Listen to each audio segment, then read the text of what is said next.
ونصلي على رسوله الكريم. د حضرت عمر رضی الله تعالی عنہ زمانہ کې یو کسو رباب پہ غږو، ستار به غږو.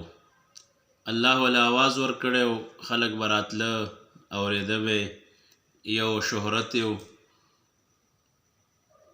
وخت تیریدو، زمانه تیریدا، وخت سره سره د आवाज کېناستو. بوډا شو چې سړی بوډا شي، کمزوری شي، نو ټول اندامونه، نظر کار پرېږدي، غوږونه، ژبه، ټول سیسټم چې کوم دی کمزوری شي. انسان وایي چې زه به همیشه ځوان یم، خو داسې نه ده. نو بیا چې کله आवाज کېناستو، کمزوری شو، نو بیا خلکو اورېدو نه، نو چې نه اورېده بیا د دنده ختمه شوه. نو چې دنده ختمه شو، د باندې بیا غریبي راغه، فقر فاقې پې راغې. په هغه پیسو باندې به د ګزرانو، لکه نن سبا چې سنګران څنګه ډانس او ناچ ګانې او ډرامې او فلمونه، دکه شان هغه زمانه کې. نو چې هغه دنده ختمه شوه، فقر فاقې، غریبي راغه، نو دی لاړو جنت البقیع ته. اول ته کې په جړا شو، الله ته وایي چې یا الله در څو پورې زما آواز و، نو زما هر چا اورېده، خو ما اوس زما آواز ناست دی، کمزوری شوم، بوډا شوم، اوس زما څوک هم نه اوري. خو یا الله ما دا اورېدلي چې ته د هر چا اورې او په هر حال کې اورې. او الله ته زاری فریاد وکړ. عمر رضی الله تعالی عنہ جماعت کې ملاستو، هغه ته القاو شو چې پاس زما یو بنده زما غواړي، یعنی مدد دپاره، د هغه مدد وکړو.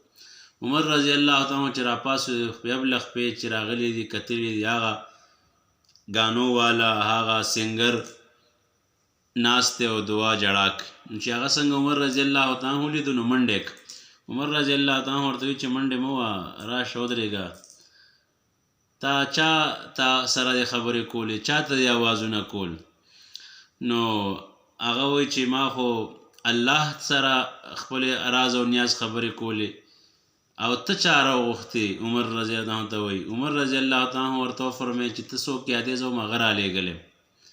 نو هغه کس داسې اسمان طرف ته وکته چې یا الله ستا زار شم، څو پورې چې زما آواز و، زما هر چا اورېده، او چې زما ټول سهارې ختمې شوې، زما ټولې لارې بند شوې، او ما بې بسۍ او په لاچارۍ کې ته یاد کې، نو یا الله تا بیا دې هم زه هېر نه کړم. نو الله ته یو فریاد وکړو، او کړي کې یې وویسته، په ځمکه باندې را پرېوته او سی ورک. زما محترمو، ټول عمر یې په ګانو بجانو کې تېر کړی و، اخر وخت کې. نو عرض مې دا کو چې الله پاک هر وخت انسان طرف ته متوجه وي. الله پاک انسان سره محبت دا کلم نه کموي، خو د انسان د طرفه ډېرې کمزورتیانې دي. الله دې موږ ته خپل حقیقي مینه نصیب کړي.